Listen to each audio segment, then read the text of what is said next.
Evening, family. Come on now, talk back to me a little bit louder than that. Let's set the atmosphere tonight. We have an exciting conversation in store for you, but we need energy from the crowd as well. Good evening, family. That's what I'm talking about. That's what I'm talking about. My name is Pastor Michael Young, and this very dapper young man that's sitting next to me is Pastor Richard Aaron Jones. He happens to be the executive pastor, and on behalf of City of Grace, we want to collectively welcome you to our community conversation tonight as we continue Public Safety Week. We are honored to host this very, very important discussion with three phenomenal individuals that are major contributors to our community. This dialogue tonight is the conversion of faith, the conversion of community, and partnership as we're coming together. Tonight is about building trust, sharing resources, and uplifting the voices of our young people. We know that safer neighborhoods are built when we listen to one another, we learn from each other, and we work together. Family, we want you to enjoy this conversation tonight. Please be actively engaged through your listening, and I believe there's going to be a Q&A opportunity as well. Also, I just want to draw your attention to the foyer. There are resource tables in the foyer. There are individuals that are representing not just the city of Columbus, but different entities throughout our community that really are here to be a blessing to the community. So at this time, family, I want you to sit back and enjoy our program tonight.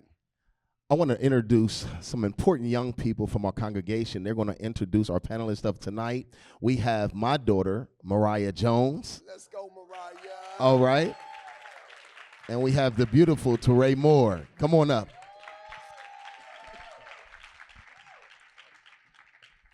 Good evening, everyone. My name is Mariah Jones. And my name is Taraya Moore. And we have the honor of introducing tonight's panelists. Each of them has made an incredible impact on our city, especially when it comes to safety, justice, and opportunities for young people. Council Member Emmanuel V. Remy. Councilor Member Remy represents District 4 neighborhoods like Northland and Linden. Since joining council in 2018, he has chaired the Public Safety Committee and has been a strong advocate for neighborhood redevelopment, violence prevention, and bringing vital safety resources like smoke detectors, gun locks, and youth programs directly into our communities. First Assistant Chief LaShawna Potts, sworn in here in 2021, she has been protecting our city with dedication and vision. LaShawna Potts is a history maker as the first African-American woman to serve as the First Assistant Chief for the division. She made history alongside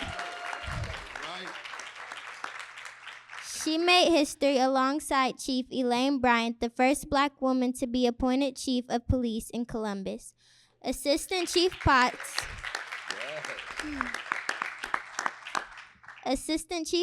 leads with a focus on community trust, youth engagement, and building a diverse future for policing in our city.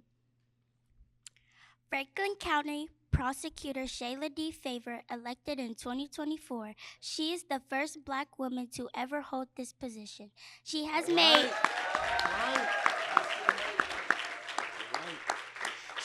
made youth violence prevention, diversion programs, and fairness in this justice system central to her leadership.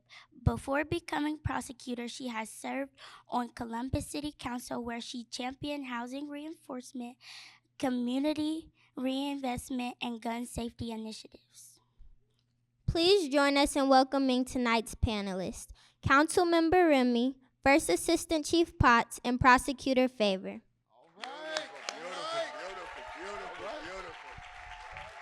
Y'all excuse me. And ladies and gentlemen, can we give it up for these two lovely young ladies? Hey. I'm so proud, man. I almost cried up here, Yeah, man. listen, we're not here to talk about this tonight, but she's a much better student than her father was. All right? Awesome. Councilman Remy, we're going to kick it off with you tonight. Obviously, there is an emphasis based upon the initiative of Public Safety Week focused on our young people. And as the chair of the Public Safety Committee, you've helped lead efforts to bring resources like smoke detectors, gun locks, and youth programs directly into neighborhoods here in the city of Columbus. How do you see these initiatives shaping safer futures for the young people of Columbus? Well, we started this initiative, and this is the third annual Public Safety Week. We started at Milo Grogan to Linden, and it really revolves around a simple premise, and that is that Columbus isn't just about, the safety in Columbus isn't just about our law enforcement, it's about all of us.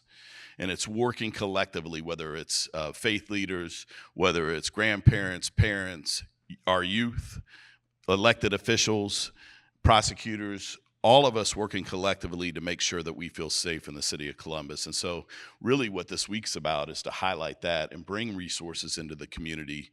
We were out and knocked on about 500 doors after service on Sunday, service right here. This is actually in District 4 too, so this is my district right here, right around Allegheny. But we were able to knock on doors, and it's surprising the number of people that don't have a fire extinguisher, that we were putting it up brand new smoke detectors because they don't have them. And so we know there's a large portion of our community that don't have the resources they need to be safe. And so this is what we're trying to promote this week. And certainly we're excited that, you know, we as a city have been collectively contributing about $20 million a year for youth programming. So that's important. Can you repeat that for us, Councilman? Yeah, over $20 million a year for the last several years. Thank you. Because we know we have to engage our youth. It's too easy to get involved in crime. It's too easy to take the wrong turn. And so what are we doing to keep them engaged and keep them focused on doing good in our community? And tonight, what I hope we do is lift up our youth and try to encourage them to be leaders in the community, try to encourage them to, say no if somebody wants to go down a bad path of stealing guns or stealing cars, et cetera. We all have a responsibility in our community to reach out to our youth, tell them that we care about them, we love them, and that we're looking out for them. And so that's what we hope to highlight here this evening. You know, in our communities, especially with the youth, there has been, some sort of not so good things and trust factors. And many young people, they are curious about how law enforcement leaders build stronger relationships with the community. And can you share how the CPD is working to strengthen the trust and expand opportunities for our young people? Absolutely. Well, one of the things I do is you have to lead with genuineness, right? Our young people have to know that we are authentic in our message. And I think Chief Brian and I, over the last 4 years, have been intentional with our touches.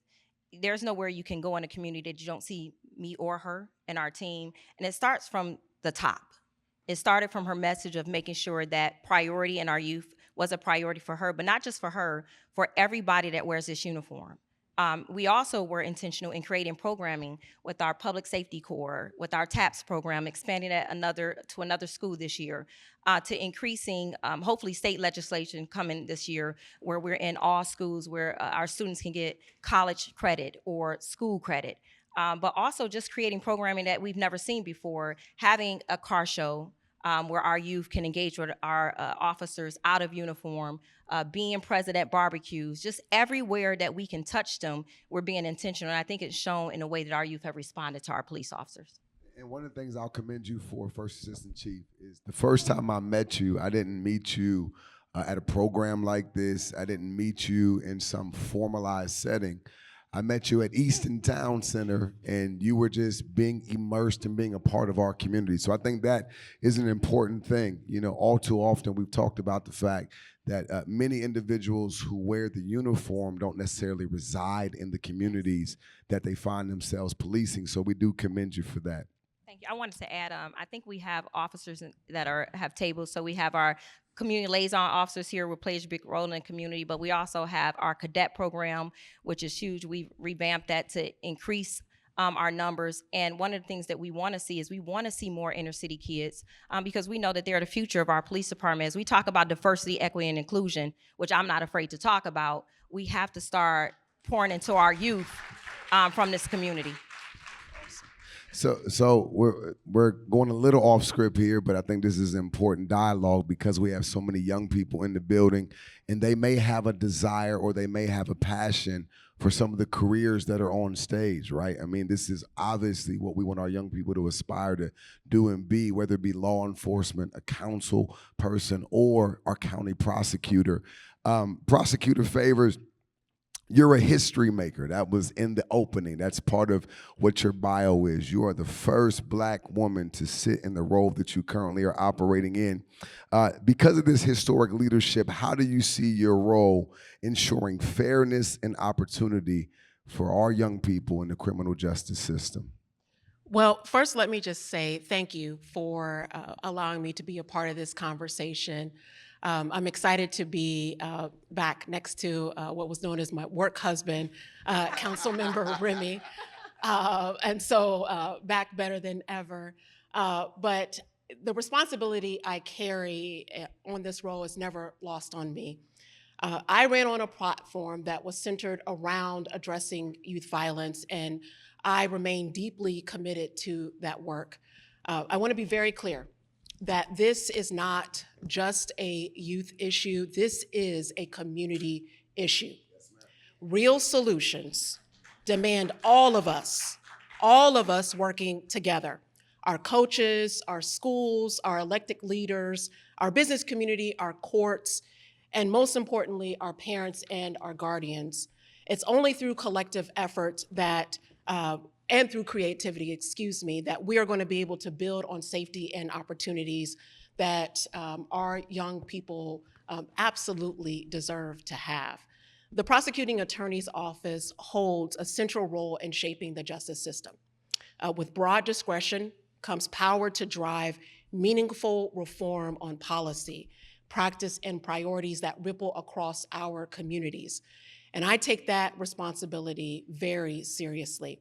My goal is to create a system that is both accountable and equitable, one that holds young people responsible for their actions, but allows them to grow from them, have second chances, and create true opportunity to a pathway forward.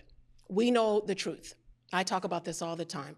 There are too many challenges that we face as a community, and our youth are funneled straight to the courthouse steps. If we are truly serious about change, we must tackle the root causes of crime. Every young person deserves to see a life beyond the narrow circumstances that surround them. So in my role, I am intentional, working alongside our courts, our city, our law enforcement partners, and community groups to find smarter and more equitable solutions. So that means improving fairness. That means reducing recidivism. And that means interrupting the cycle that brings the same young people back again and again to our systems. And the last thing I will add is that while I may be the first, it is incredibly important that I will not be the last.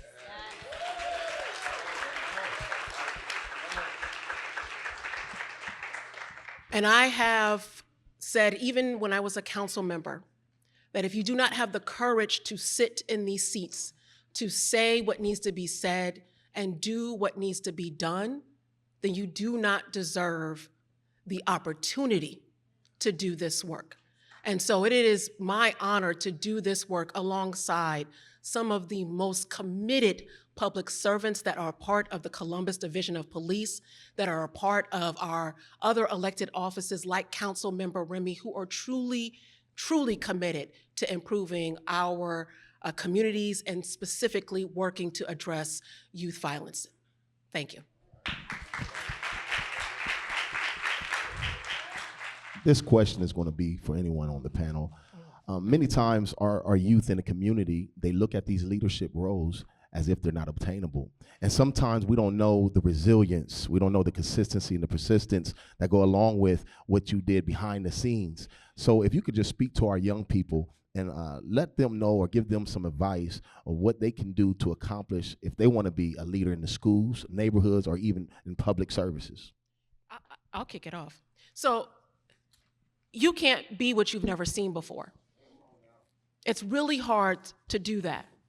And so that's why it is important that if you're going to be a public servant, that you're going to be in community and that you make yourself accessible to the community that helped get you to the place that you're at.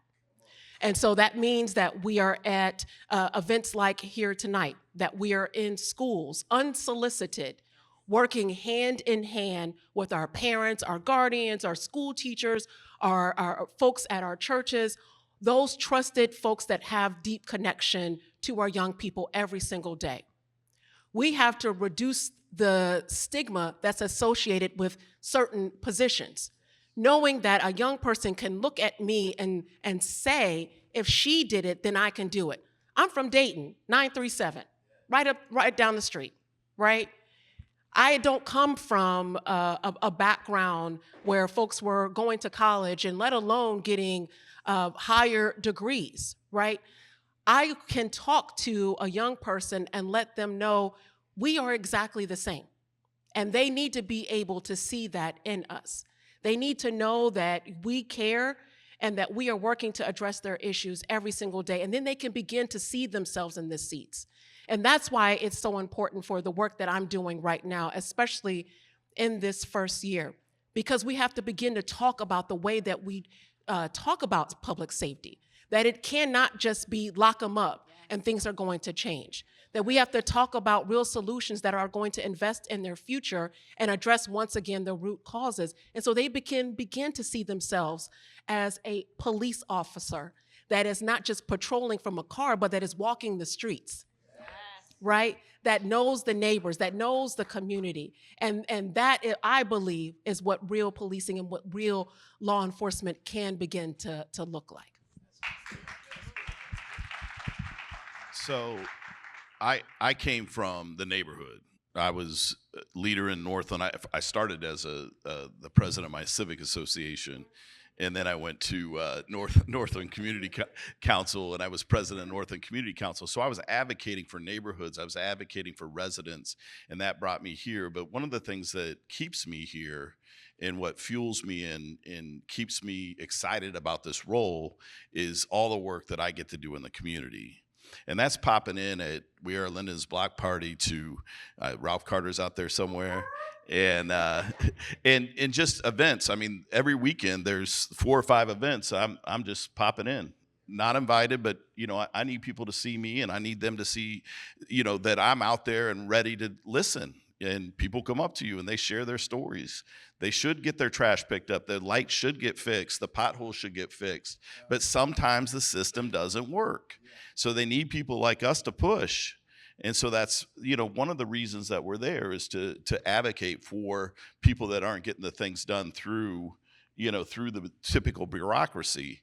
But it is a very rewarding position to sit up here, to sit around a table, with my former colleague, now the prosecutor, to sit down and really strategize what we're going to do with our youth, how we're going to help them so we aren't just seeing them locked up, because that is not the solution.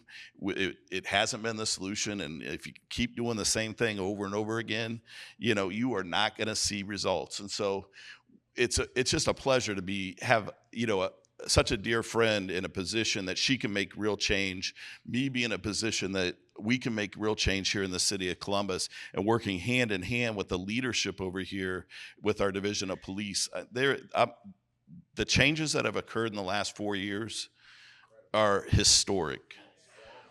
Yes.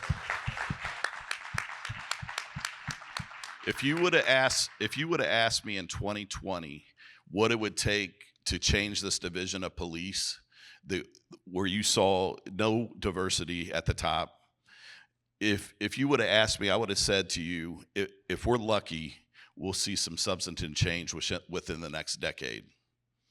And I'm going to tell you that we've seen it in just a few short years, and that's just because, and morale is at the highest it's been in I don't know how long amongst all of our officers. And I don't know how that could have happened without some sincere leadership that is really focused on getting to know our community and asking our officers to get back in touch with the community. And I think you see that happening every single day. Thank you. What I would say to young people is what someone said to me. I grew up in the inner city, West 7 Mile, Detroit, Michigan, in the heart of gang territory. Got pregnant in high school. I was supposed to be a statistic. Everybody told me when you got pregnant in high school, you're not gonna be able to go to college, and you would be what my mother was, which was raising us on welfare. And my mother told me something, and I remember her saying that your zip code does not determine who you become. And so my mom pulled herself up by her bootstrings. My mother ended up joining the police department, and I watched her feverishly pour into the community in which she served. And so I knew early on that I wanted to follow in my mother's legacy. And I wanted people to see not this badge, but the person behind the badge. And so for any young people who are wondering what it takes to be leaders, it's not taught. You have it. You are born with it. And so you have to pull whatever that inner thing in you that keeps you going day by day, because let me tell you, in these positions, it gets tough. It gets lonely, and sometimes you feel isolated because you may be the only person in the room affecting change. But don't stop pushing, because it takes a you to sit in this seat. And I will also say to you, don't let anybody limit your potential. Nobody. I don't care who it is, whether it's family, friends, society, media. You have what it takes.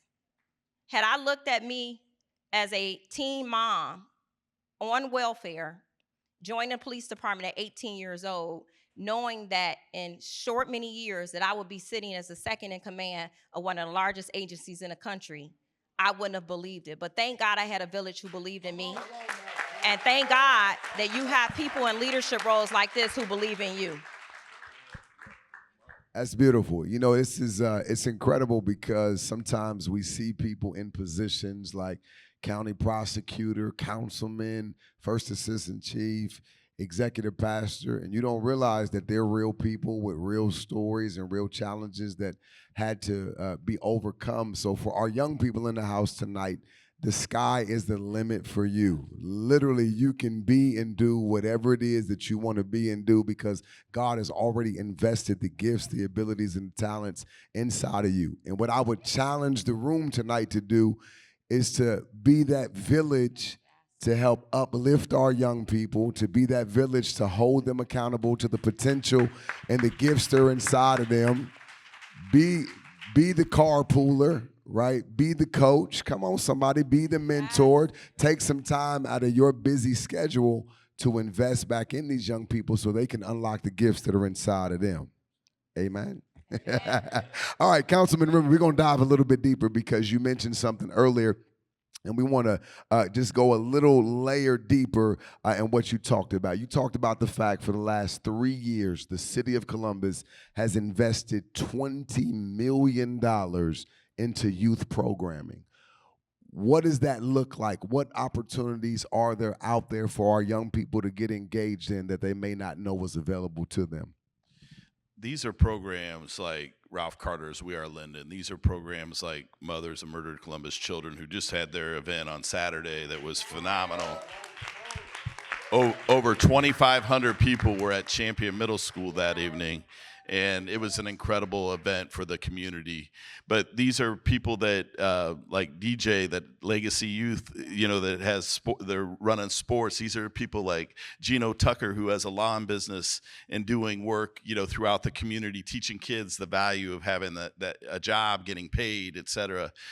These are a multitude of, you know, activities that we really want our kids to be engaged in, and we've spread it out not just over the summer, but throughout the year, because we know that you know, life doesn't stop when school starts. And so, you know, we want people to have the opportunity to be engaged, and find your passion. You know, I think, you know, Shayla was talking about coming from a community where not everybody goes to college, and I did as well, but, you know, there's so many opportunities out there today. Our trades, if you want to use your hands, you want to build things, you want to be an electrician, you want to paint, you want to do whatever, there is enough work in this community to keep you employed until retirement. And those are living wages, good wages with retirement, with, you know, these are things that you don't need college. You get trained on the job. And so those are opportunities that exist out there. We have our what's the Columbus Promise. Columbus Promise. We wanted to make sure that every kid that comes out of Columbus City Schools has the opportunity to go to school for free. And so that's something the council started. And so that is something, and now you see Columbus State and Ohio State partnering together to further that, making sure that you can have a college degree. So there are limitless opportunities. I always say we are resource rich in this community, but sometimes we don't do a great job connecting people to those resources. And so it's just a matter of like making sure that we as electeds, our community engagement teams, our police officers, they do a lot of connecting with resources. Our firefighters, they do a lot of connecting of resources, because when they're in a home and they see things that are amiss, they oftentimes will say, can we have somebody reach out to you? Can we have somebody help you? And it's just a matter of like making those connections. And so it's our responsibility to do that, but it's also, our community's responsibility to say, wait a second, there's got to be something out here that can help, because there generally is. And so we just need to find it, connect people, and make sure that they're getting the resources that they need. Pastor Young, can I pull that thread a little bit Please. more? Because I applaud the city's commitment to continuing to invest in our youth, as well as the county. I'm Team County now, so I got to shout Franklin County out as well. But this comment is directed towards our parents, our guardians, those members of our community that have potential opportunities to also join in partnership with this. Those are unprecedented numbers of investment that the city and county have made in our youth. But I would be remiss if I did not talk about the state of our state of governing right now, that we are seeing not just a pullback, but like an elimination of a lot of grants, federal funding that would continue to support these critical programs at the levels that we have seen over the last few years. And so now more than ever, it is truly important for us to come together as a village, that if you've got an internship that you can provide to a young person, or perhaps you have a small business where someone can learn how to cut grass, anything to keep our young folks engaged and exposed to new opportunities. I do believe that it's going to take public, private, and all community partners to continue to raise our children. And I would just chime in, because I think it is in the spirit of what Prosecutor Favors is talking about, is when you are going to that voting box and you're casting your vote, you need to cast your vote, whether it's on a federal level, a state level, or a local level. You need to cast your vote for people who actually care, right? They actually care about the community that they're serving, and they don't care about just their own political career, their own political agenda. Many years I've worked with the at-risk youth and youth in the community, and sometimes I look at those youth and say, sometimes they need a second chance. And I know we sitting up here and we have our ties and our suits on, but we needed a second chance. Now, I had the privilege of pastoring with Pastor Mike Young, and I know all the dirt that he did when he was young, right? I know all the dirt he did when he was young. I've done some dirt, and I found myself in the legal system, and I will never forget this moment. It was Judge Green. Judge Green, I sat there. I didn't have a lawyer. He looked at me, and I told him that I played football for the University of Akron, and I got myself into some trouble. And you know what? He said, young man, because you're doing what you're doing with your life, I'm going to give you a second chance. And I wonder, where would I be today if he never gave me a second chance? So at this time, I want to ask Prosecutor Favor, what are some of the innovative programs and approaches that your office is supporting that focus on prevention and second chances for our young people? So before I answer that question, I just want to reiterate that everyone deserves a second, sometimes third, fourth chance. And young people hear that when we are saying that. None of us have gotten or achieved any level of success, and it has been a straight road. It has been windy. We have failed. We have had little success, have taken 20 steps back and 1 step forward. So please hear us when we are saying that we understand the things that you are trying to navigate in life, and that you have folks in community that see the real you, see the troubles, the obstacles that may be in front of you, and are working to try to mitigate those as much as possible. But we need you to be in partnership with us as well. But even with that being said, when I stepped into this role, it was really important for me to assess the office as it was currently operating and make changes that were in line with the vision that I put forward when I ran for this seat. And so in the restructure of the criminal division, I created this new division that's called the Strategic Prosecution Division. And within that division is a new unit that is called the Innovation Unit. That unit is tasked with being proactive in addressing crime, finding creative ways to support community, and more importantly, keeping you out of the justice system altogether. And so I'm really excited about the work that the Innovation Unit is already doing. If you were at the MOCC event this past Saturday, my team was there, and I think we had one of the best tables that were there. No shade, but shade there. Also, in that same line, we are very excited to say that we have been working once again in partnership with the courts to create a diversion program that is going to be focused on our juveniles that might find themselves before the courts. Again, knowing that folks deserve a second chance. We are seeing young people as young as 12 years old that are committing some of the most horrific crimes in our community. We can and have to do better. And hopefully this diversion program is going to be a tool that is going to assist those young folks. And then last but certainly not least, is that all solutions are not going to be courtroom solutions. That's just not how I operate or see the world. There has to be some community solutions. And so very soon you're going to hear an announcement that's going to be talking about a community task force that is going to be focused on youth violence. It's going to be asking partnership, once again, from the folks that are here up on the stage with me, but also people who are in community. If you're in schools, or if you're youth leaders, anyone that is connected to our young people and care about bringing real solutions to the table. I am tired of working in silos. It's time for us to come together and bring real solutions to the table. Beautiful.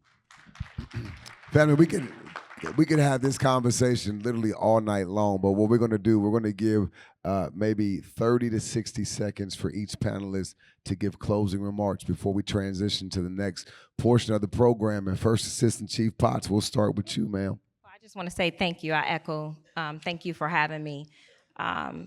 We've seen policing change in the last couple years, starting from 2020 into current, and community has spoken. And it is our job as community leaders in a police department to police in the way which the community expects. We can no longer police and how we expect to police, but we have to be intentional, and we have to hear you, we have to see you, and our touch has to be authentic and genuine. And I hope that you felt that the last 4 years that Chief Bryan and I have sat in our seats, and it has trickled down from the chief's level all the way down to the patrol officer, who you see are now getting out of their scout cars and knocking on doors and asking how can they help. That's because it's intentional and it's factual from us that that's what we expect of our police officers. And I will tell you, being from another city, we have one of the most dynamic group of officers here who want to serve. And so what I would tell you is when you see them, say hello to them. Our expectation is that they treat you with respect, integrity, empathy, and sympathy. And our expectation is you treat them the same. And so thank you for giving me this time. I hope that you feel our compassion and love for this community. And to the young people, we see you. I want to be very clear. We see you, we hear you, and we love you.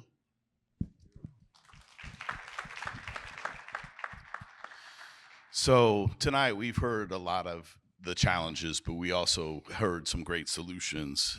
Our kids, they don't need more lectures, they need lifelines. And it's all of us that are responsible for giving that to them.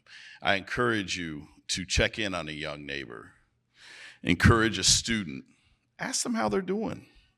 Tell them that you see them, you love them, because sometimes that outreach means all the difference in the world.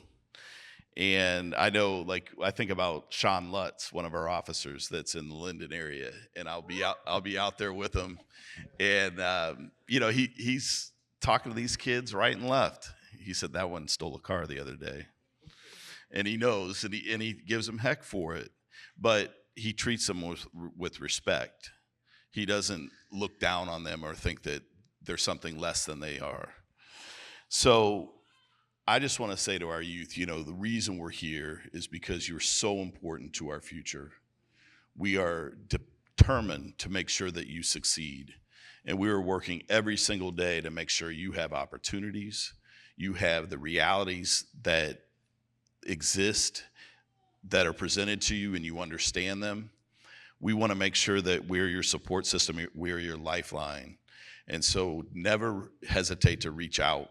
Never hesitate to reach out to an officer, reach out to an elected, reach out to the community people that you see. And, when you go to these events, ask those mothers that are in the orange shirts at one of their events, how can I get involved? How can I help? And likewise, we ask that all of you do the same back to our youth. So I want to thank Pastor Young and Pastor Rick for, your hosting this week. It's been incredible. I want to thank both, I almost called you council member. I'm sorry, Madam Prosecutor, but I want to thank you for joining, First Assistant Chief Potts, our Chief Elaine Bryant, for all that she does to make sure that these types of activities can happen. The Youth Summit on Friday can happen. I want to thank my team. I got to say, if it weren't for Miss Kaylin Pittman, Nancy Pryor-Soley, and all of our community engagement people that helped to put this week on, we wouldn't be here today. I also would be very remiss if I didn't acknowledge my colleague, Lourdes Barrosa de Padilla, who's in the crowd and been a part of this conversation this evening. There she is, way in the back. A great representative on the East Side.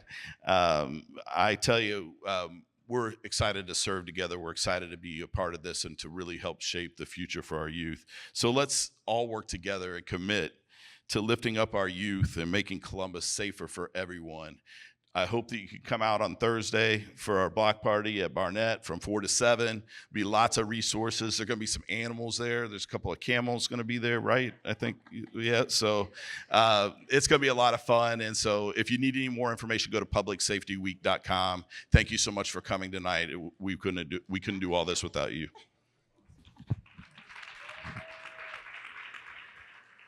So the last thing since I'm the last person, the last week has been heavy, and I listened to NPR all day long, and they were talking about Nike changing its tagline from "Just Do It" to "Why Do It," and they're changing it because they are signaling that this current generation is one of the most anxious generations thus far, and we could probably pontificate why that might be.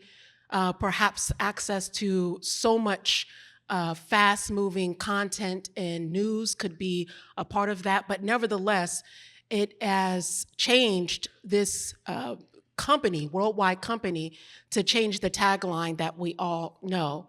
And so what I would ask you is to start doing the work of uncovering your why. That I know why I am here, and while things that are happening both locally and nationally feel heavy, and sometimes you feel hopeless, that change may never come. This is the reminder that we all need. It's confirmation for me that this is worth fighting for, that you are worth fighting for, that our young people are worth fighting for, that this community and their future is worth fighting for. But that's my why. And that's why I'm doing it. And so I would encourage everyone in the audience, both young and old, to identify their why and fight for that.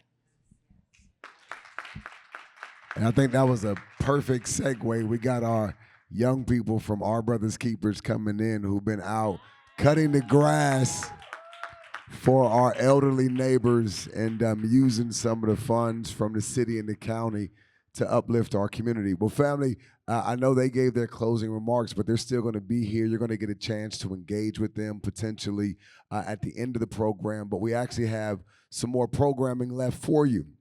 And at this time, we have a presentation from our Office of Violence Prevention.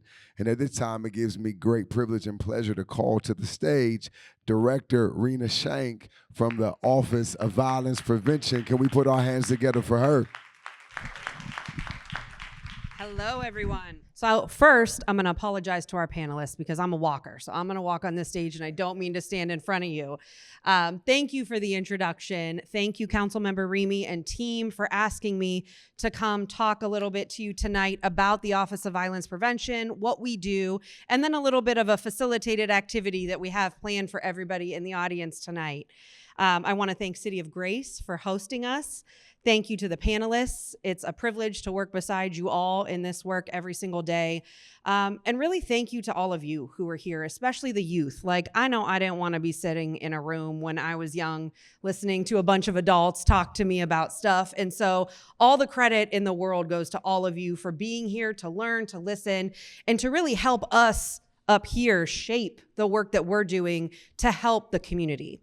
So, like Pastor said, my name is Rena Shank. I am the director of the Office of Violence Prevention. I feel so honored to be in this position. I know many of you in this room. Behind me are pictures of my team. We have grown a ton over the last year. We started with 1 person, then we grew to 8, and then we went to 25, which we have now. This is just a growth in the last year. Not only am I proud to be in this position because of the amazing people that are on this team, but this work is deep for me. And this work is deep for every person that you see in these pictures behind you.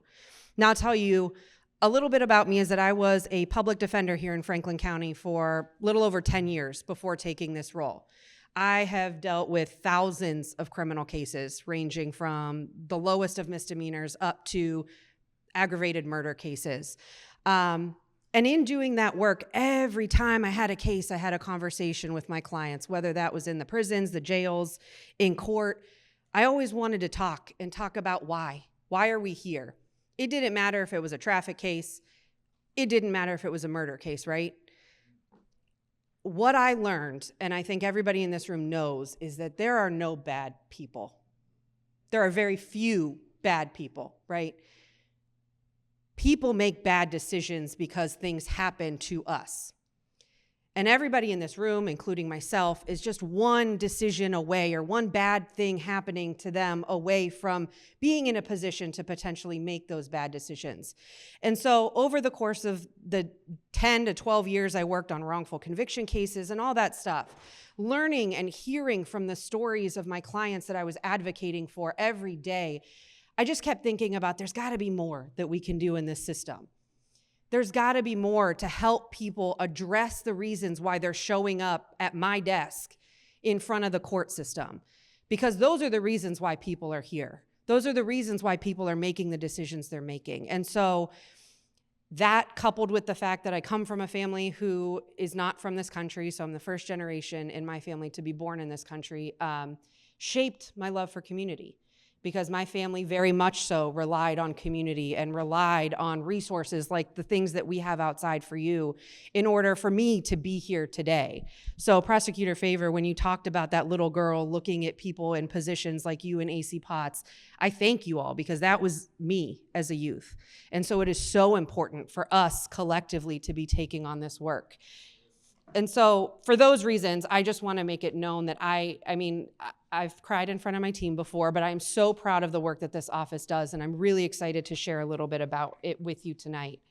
Mayor Ginther in 2022 declared gun violence a public health crisis. And so what he did was he talked to Columbus Public Health and said, help me figure out a creative way to deal with this? What do you recommend? And so after months and months and months, they came back with, we need to create an Office of Violence Prevention. It was a new movement across the country. So it was a new movement across the country. At the time, 2 years ago, when the mayor came to me and asked me to help shape this office, there were only like 20 across the country. Now there's over 100. And what these offices do is take information from the community, spend time with the community, talking about what the community needs to help what I just talked about. So our first year, we made sure that we were spending time in the community. Every single day, my team, and at that time, there was probably, 4 of us, right? Every day we were in the community talking about what this work needed to look like for the city. Because our work can't be for the city if it's not of the city, right? And so that to us is paramount. Above all else, what we do needs to be based in data. And data isn't just numbers. We work in that too. But data is stories. Data is experiences. Data is feedback from our community on what you all want to see us doing.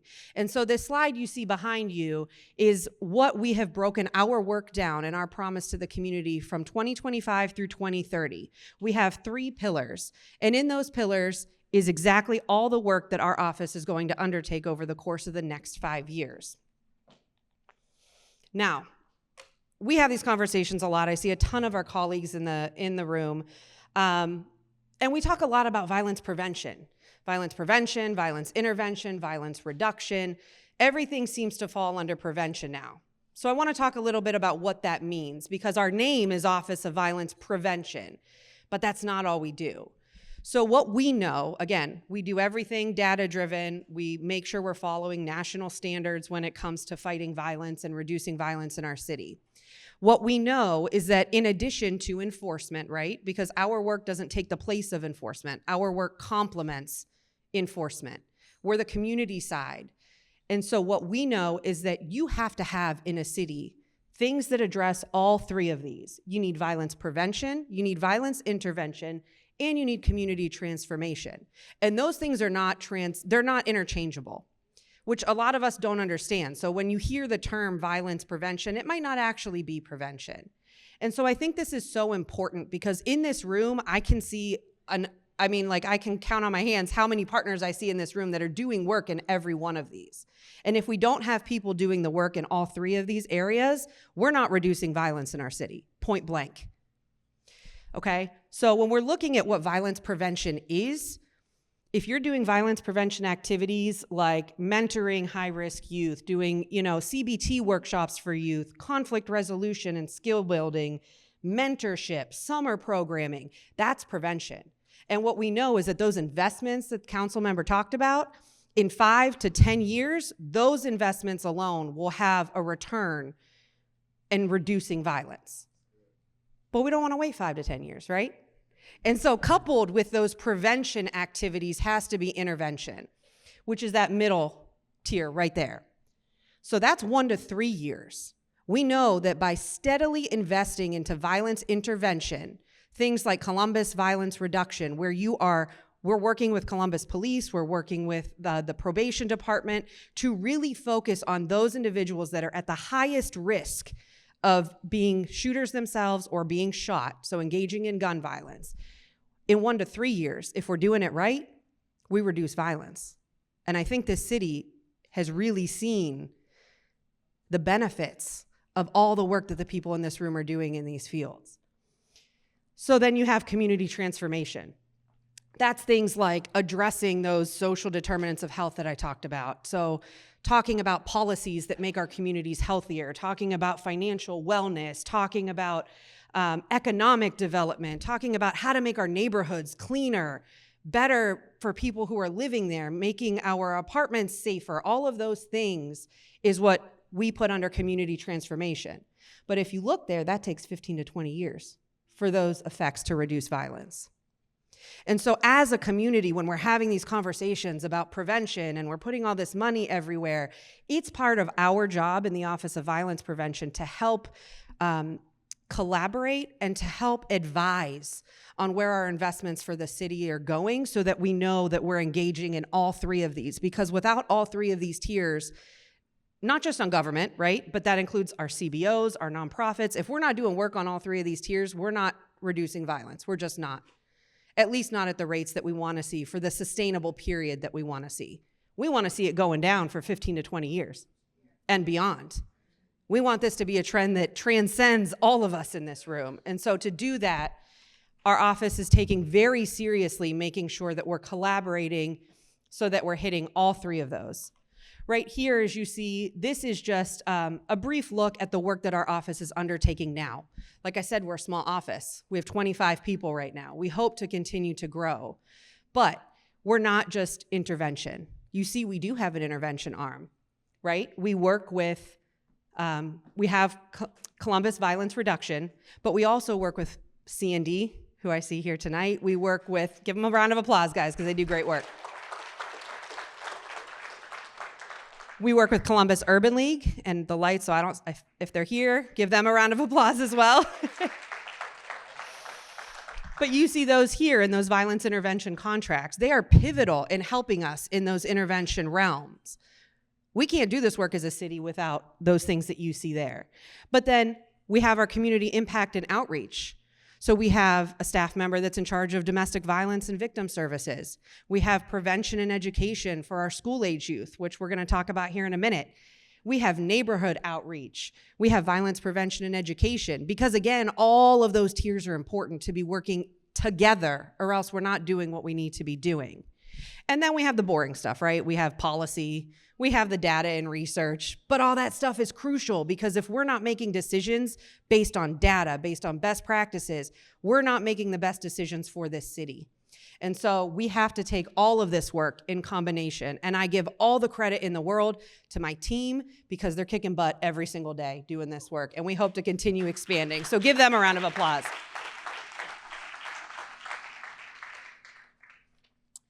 I did not make this graphic, so I can't take credit for it. But this just shows that we cannot do this work alone. So this right here is what a city's comprehensive violence reduction ecosystem needs to look like in order for us to be a healthy city that is reducing violence over generations. Now, our office last year took a really deep dive along with the National Institute for Criminal Justice Reform to make sure that we were identifying the partners that the city either runs internally or funds to do this work, to make sure that we were building this out for the city of Columbus. I have that report out on the front table in OVP if any of you guys want to read it, but I think this is so important, because if you're a service provider here, or if you're doing the work in this space, try to find which wheel you sit in here, or which wheels. Now, what we found in doing this work is there are people who said, I'm in every single one of these wheels, but you're not. I'm not, right? My office isn't. And if we are, then our work that we're doing is a mile wide and an inch deep. And so that collaboration piece is so huge, because I might do one of these really well, but you might do the other one really well. And so how do we work together to make sure that all of it is being done really well? Because we all can't do all of this really well on our own. And if we try, and if we think we can, guess what? We're doing our city a disservice. We're not working for the people that we think we're working for. So that data and research piece is huge. Last year, we released 3 different reports. This landscape analysis we have outside, and we also have a QR code that you can get any of these at. But that landscape analysis talks about all the groups that we worked with in that ecosystem development. This cost of gun violence we released last fall. How many people here knew that every time there's a homicide in the city of Columbus, taxpayers pay $2.1 million? Everyone. How many people in this room knew that every time there's a non-fatal shooting, the taxpayers of the city of Columbus pay $730,000?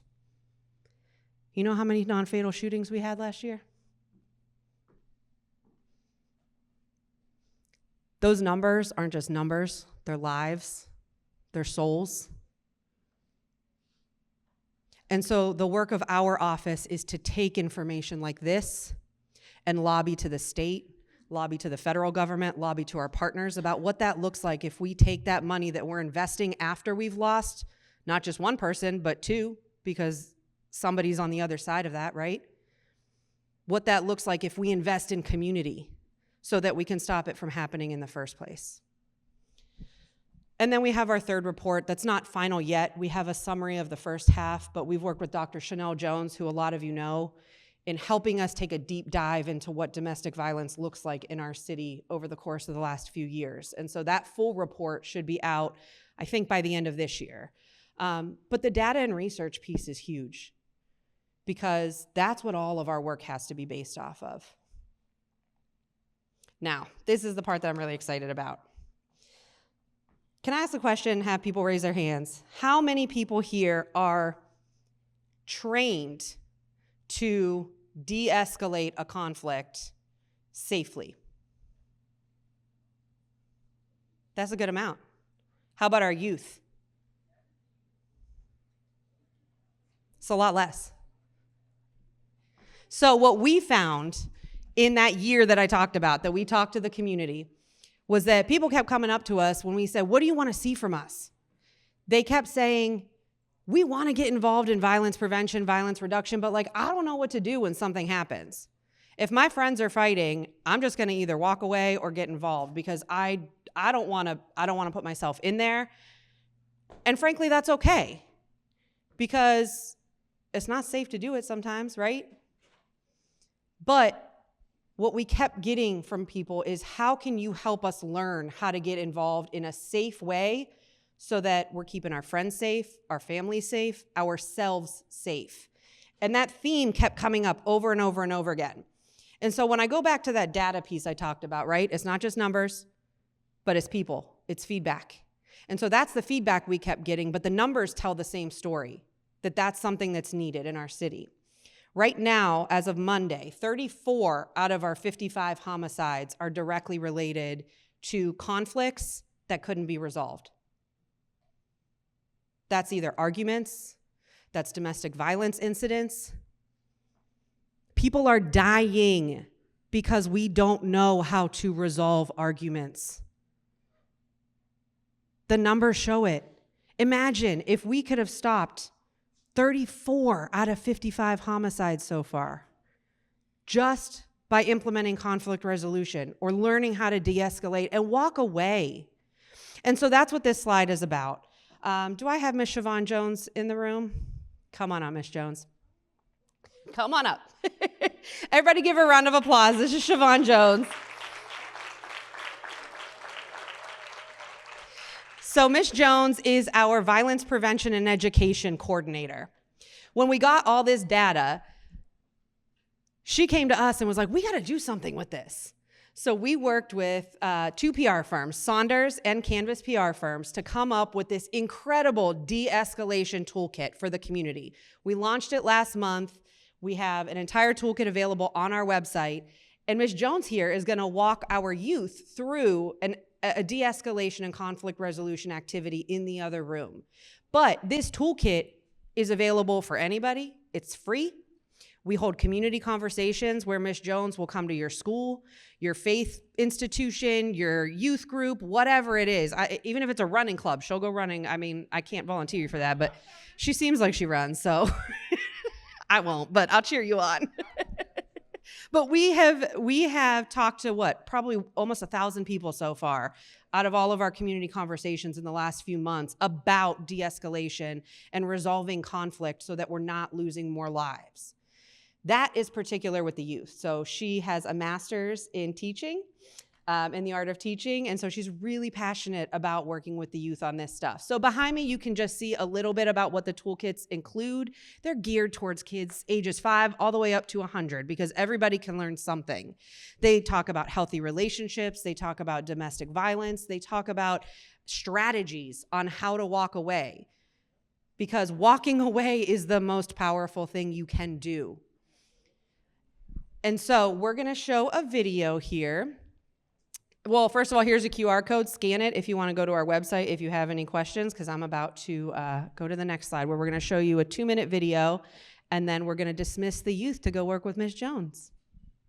Hey, so I heard you was in the studio last night. Man, I was in there going crazy. It was that one look. That's old chick. Check it out. What's good, Reese? You good? Yeah, I'm cool. You got something you want to say to my face? We haven't spoken in months, but people kept egging on the situation and making it worse. You still salty over that lie, twin? Your girl wanted me to be like that. Hey, bro, watch who you talking about, because I don't play like that. Neither do I. But coming from where I come from, you gotta keep your blick on you. So I know he had his too. And we both had something to prove. Look, we could take it there, but I'ma chill. Because the streets want us at each other. But I'm not even on that. We can't get nowhere in life if we ain't working together. Yeah, I can respect that. So we good? Yeah, we good. No one really wins and probably pulls the trigger.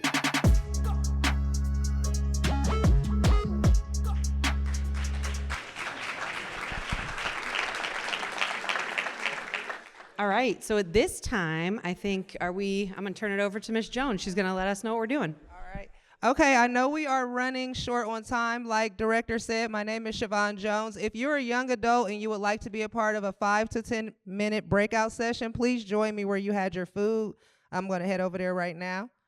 And for the parents that are left in the room, our panelists are actually coming back up on stage. For the parents that are left in the room, our panelists are coming back up on stage. And this is going to be an opportunity for Q&A. So for anyone that is not a youth who is going to remain in the sanctuary, so we need all the youth to go across the hall to where we had dinner. And then for all the adults that are in the room, if you're a parent, if you represent an organization, if you're just a community member at large, we're going to do a Q&A with our panelists. And listen, they told me in the back room, ask them the hard questions. And if you don't mind, fam, I don't want to inconvenience anybody, but if you don't mind moving up just a little bit so we can have an intimate conversation. We want to dive deep. I think everyone is here tonight because we're passionate about young people and we're passionate about our community. So let's have an honest and heartfelt conversation with our panelists tonight. Good evening. Yes, it's Miss Crystal. I'm back. Glad to be back in the city, but I wanted to speak just very quickly, and I do have a question, so bear with me. Had a great opportunity to be in a room last month where they were doing the first convening talking about gun violence and the impact that it has on strictly Black women and our young girls. And so one of the things that I discovered that was really alarming is that the rate of suicide by gun among young Black women ages 13 to 17 is 68% across the United States. So my question is, when we talk about gun violence, and this is going to be to Assistant Chief Potts, does the City of Columbus Police Department still have the silent alarm, which was Star 57, that was used back in the 80s and 90s, where a person like me, who is a survivor of domestic violence and who actually used that number, it acted as a silent alarm. Star 57 would be, instead of calling 911, you hit Star 57, your information was already loaded into the database, and the police came immediately.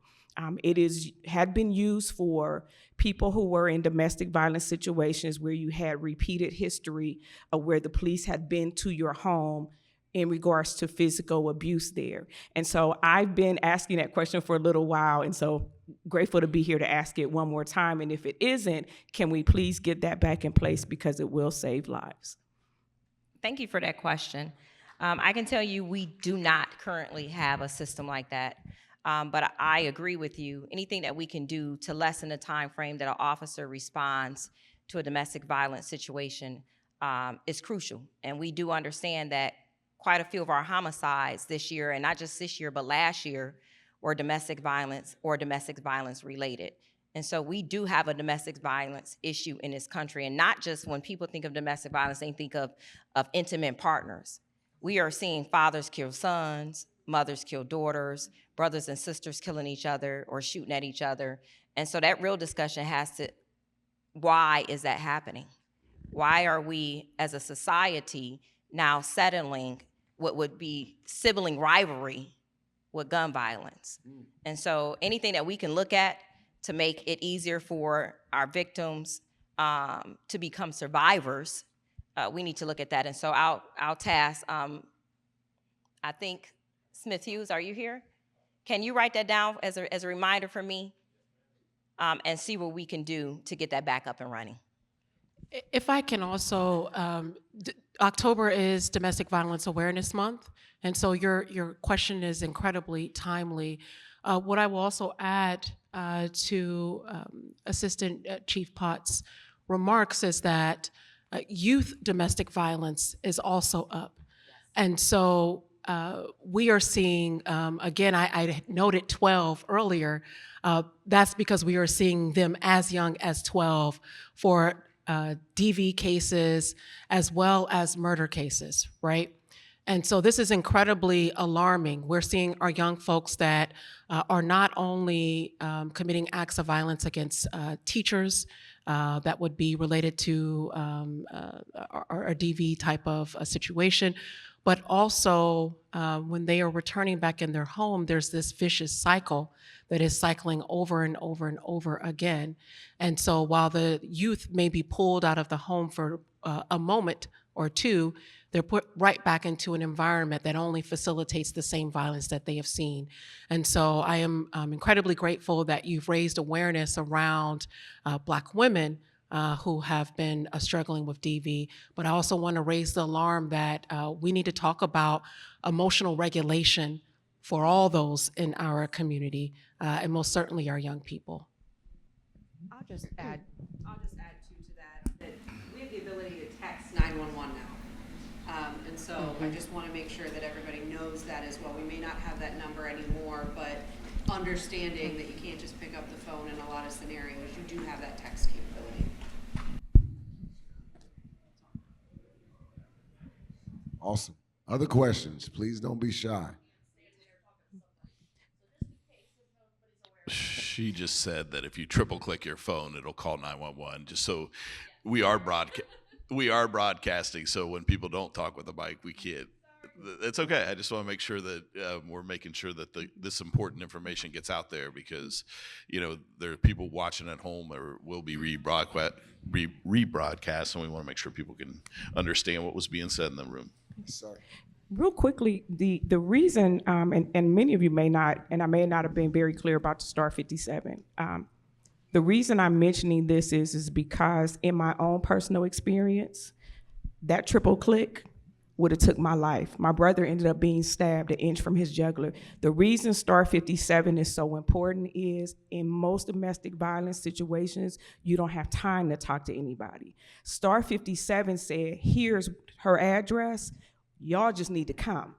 Because we know, and I don't have, 911 is amazing, I love the technology that we have, but I'm telling you, sitting here today, that day when the police came to my residence, I passed them, the perpetrator was behind them with a knife, and they found my brother in a bathroom bleeding from the neck.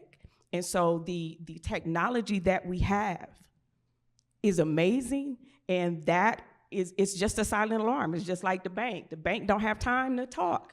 So that's why I wanted to reiterate that Star 57 is a lifesaver on anybody's phone. I wanted to know about the curfews for the minors in Columbus. Curfew. Yeah, talking about curfew. Well, there is one. It's not really something that is a high priority as far as enforcing it. I think one of the things that we say is we really need parents to ask where their children are. I mean, I grew up in an era, and I think most of us did on the stage, the street lights came on, you better be home. Oh yeah, that's the way I was raised. And so I think that, kids we all too often see kids that are out at 1, 2, 3, 4 in the morning, and it's like, where are the parents?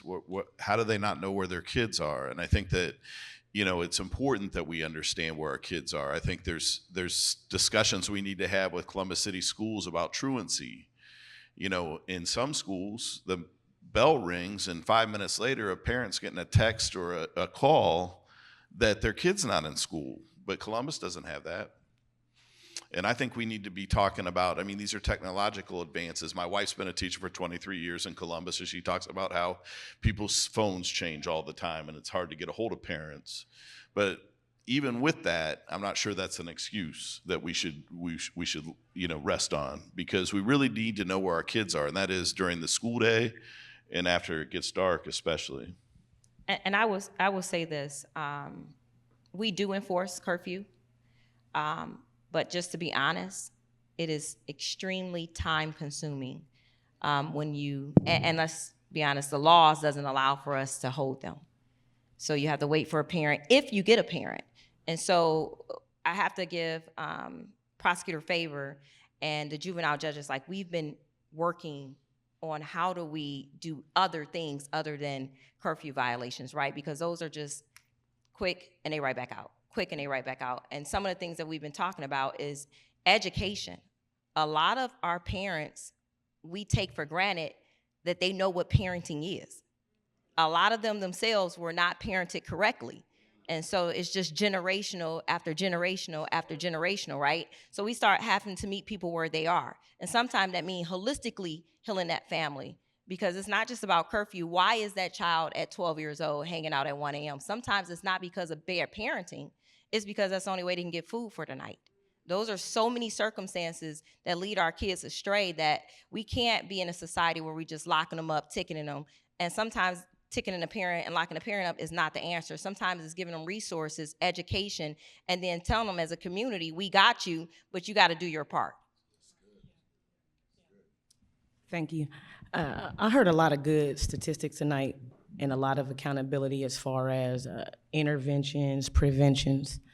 But the reality is Franklin County in Columbus, Ohio is number 3 in the United States of America for the most unsolved murders.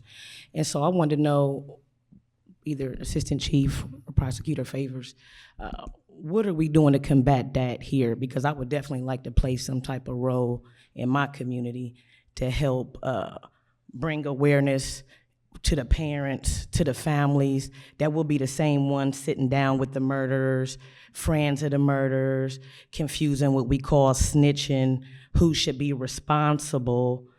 And I would like to help get some vigilance with that, because number 3 in the United States, so we talking Chicago, California, all these people, and we ain't solving the murders. I can start. I can tell you what we've done in the last 4 years. I can't go before we got here. One of the things that we saw was we had what we considered a cold case unit. And when you hear cold case, you would think that means that we forgot about that victim. And so what we were intentional is doing is we've beefed that unit up. And I can tell you just in the last year, we solved 26 of those old cases because those families still deserve justice. That's right, yeah. One of the other things I can tell you that we've done is we've embedded Mothers of Murder Columbus children in our homicide unit.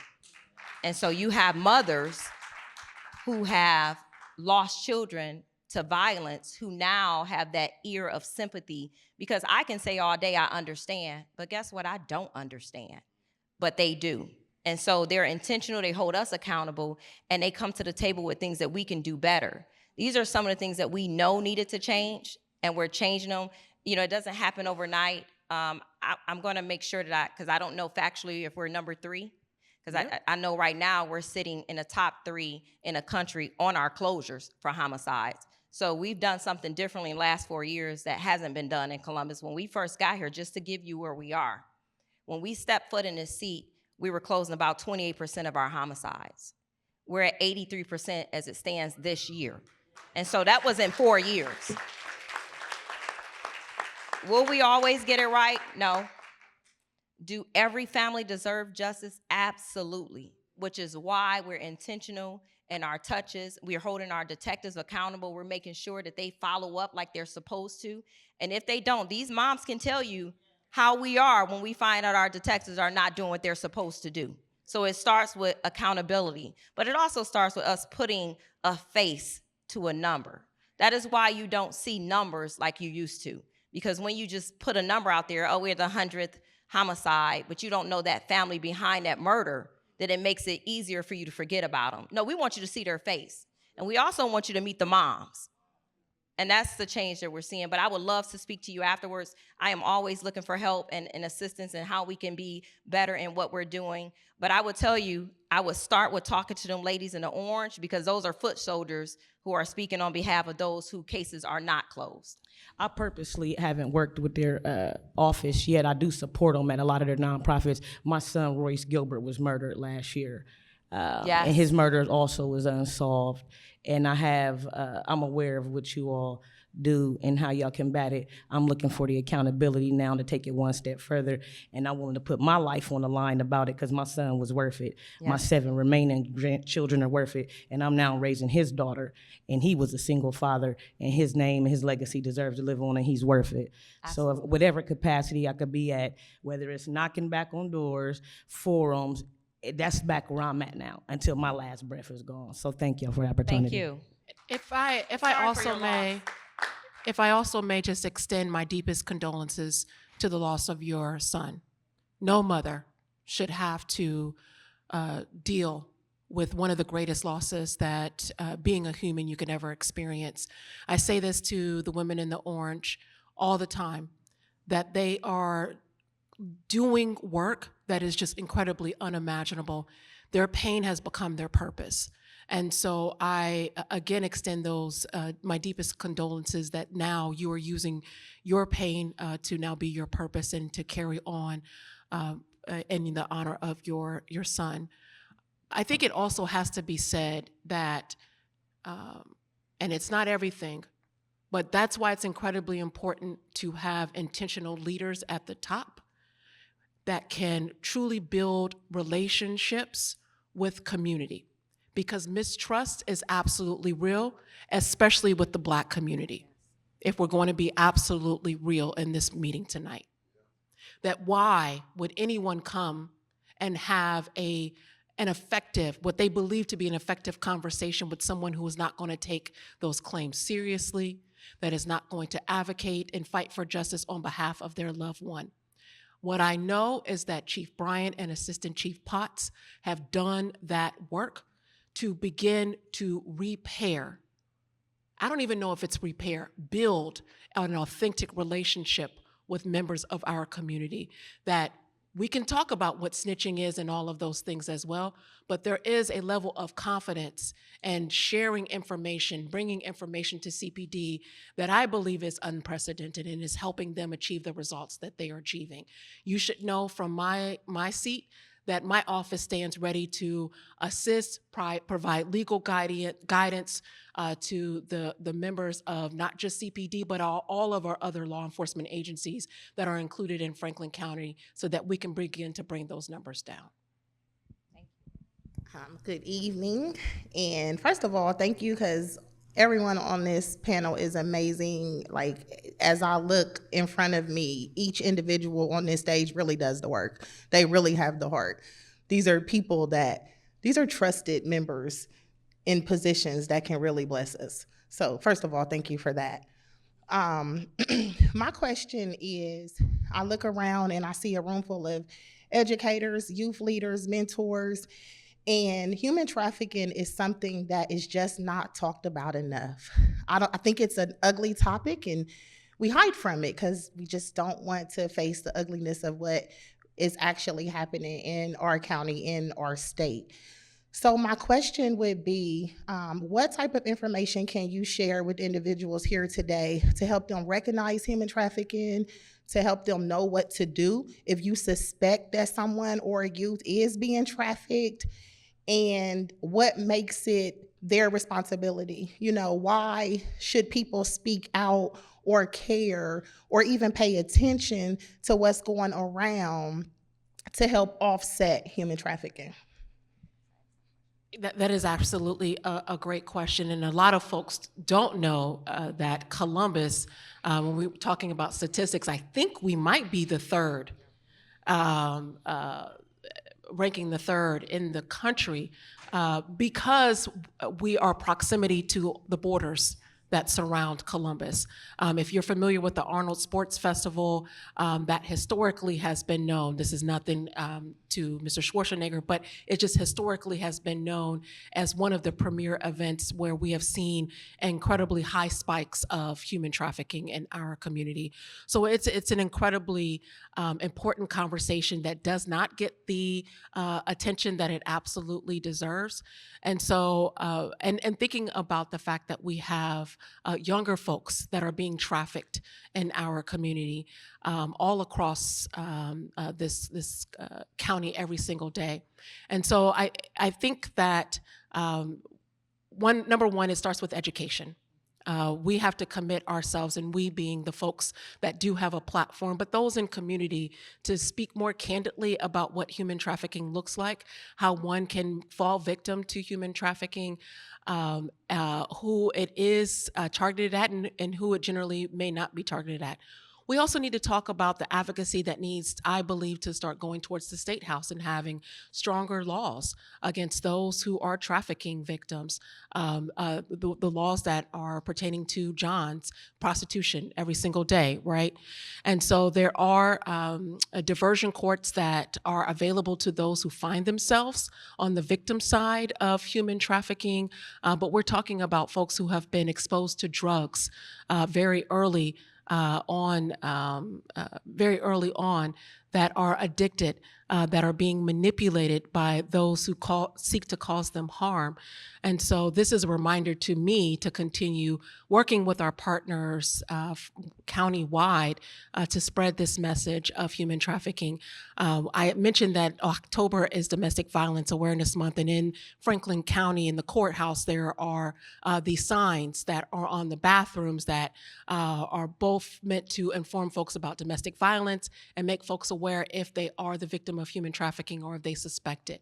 And that those are the type of messaging, those type of campaign messages that we need to start seeing on a more regular basis. I don't know if Assistant Chief Potts, if you would add anything. And we've had these conversations. Oh, yeah. I would say one of the things as parents that they need to do is you got to be in your social media for your kids. You have to be okay with being in their cell phones, their iPads. These predators are very, very cunning.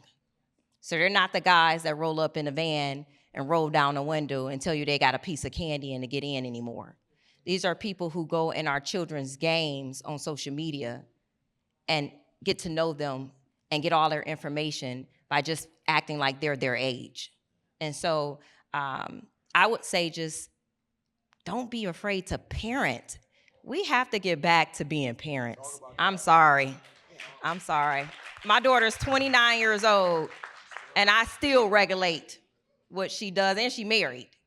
So you have to. You have to stay intentional, and we've talked about some of the things. And then in law enforcement, we just have to do a better job of telling you as community the great work that we're doing.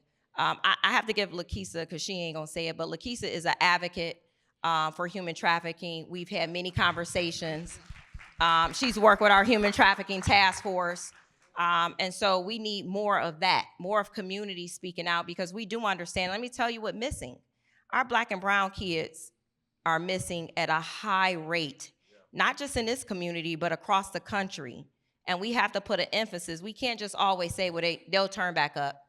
Sometimes they're missing because somebody took them, and it's not because they ran away. And so we're intentional with our missing unit and how they can be better serving the community, looking at our cases and making sure that they're just not writing these kids off. Yeah, thank you. Family, there's a lot of questions that we can ask, and I think each individual up here will make their contact information available. They'll let you know how you can get in contact with them, or you can have a one-off conversation with them after the program. But they're ready to bring our youth back in, and I think some of the dialogue we don't want to have while our youth are here. So, my brother, I know you got a question, but if you can connect with them here in about 10 minutes, because I think they're prepared to bring the youth back in. Appreciate you. Can we give it up for the panel, family?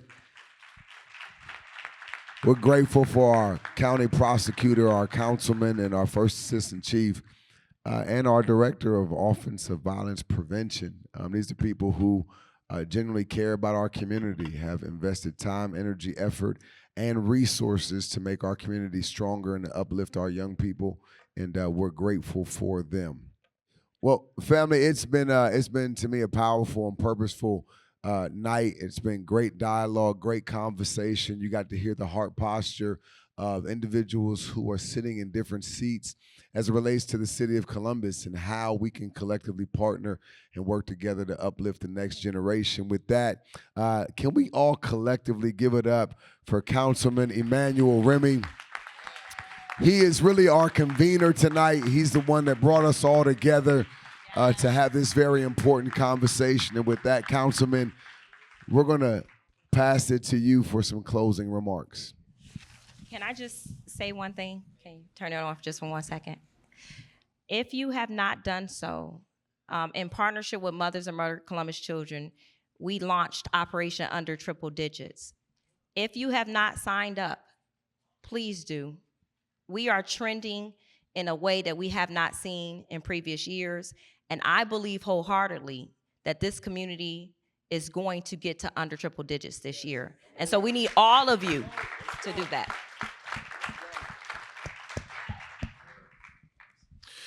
Well, thank you all for coming tonight. I want to just see a show of hands. How many found this to be a valuable conversation?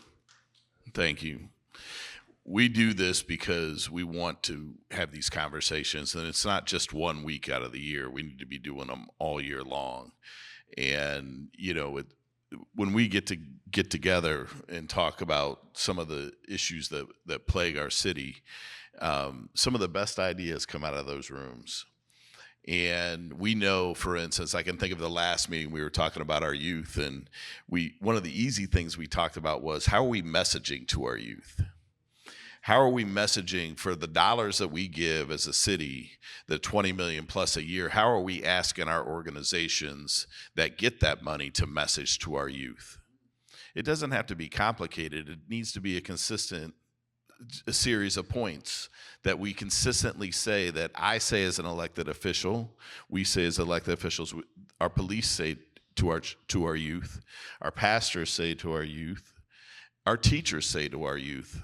We need to come together as a community with a consistent message that we're consistently talking to our youth about, one of respect and love and support, things along those lines. And so we're going to continue to work to develop that messaging, because I think it's important. You mentioned about the stuff that's happening at the state and the federal level. And I tell you what, I'm a very, very passionate local elected official. I serve on the board of the National League of Cities, which is elected officials from all across the country for villages, cities, and towns. And I tell you that what we do in Columbus is so special compared to so many other communities. But what we need to do with all the things that are happening at the national and the state level is we need to come together. We really need to come together as a city and a community, because everything above us is chaotic. It's been, we talk about like de-escalation and people, domestic violence among brothers and sisters and parents. We've spent the last decade with national leadership pitting one person against another, making enemies out of neighbors. And, I said one of the best things about what's going on in this era is at least we know where people stand in our community. And so, but that doesn't mean that we need to stop. And, I think, Pastor, you said it well this weekend, we got to look out for our neighbors. We have to look out for others in our community. And that's just something that's one of the basis of the Bible, what Jesus has taught us. So I just say this, that we need to work together, and we're so excited that you came out this evening. We want to make sure that you continue in our conversations, and we will continue having these types of things throughout the year. And we hope that you come out on Thursday for the block party, but certainly thank you for coming this evening. Thank you to the teams that put this together, and thank you, Pastor Young and Pastor Jones, for being here this evening.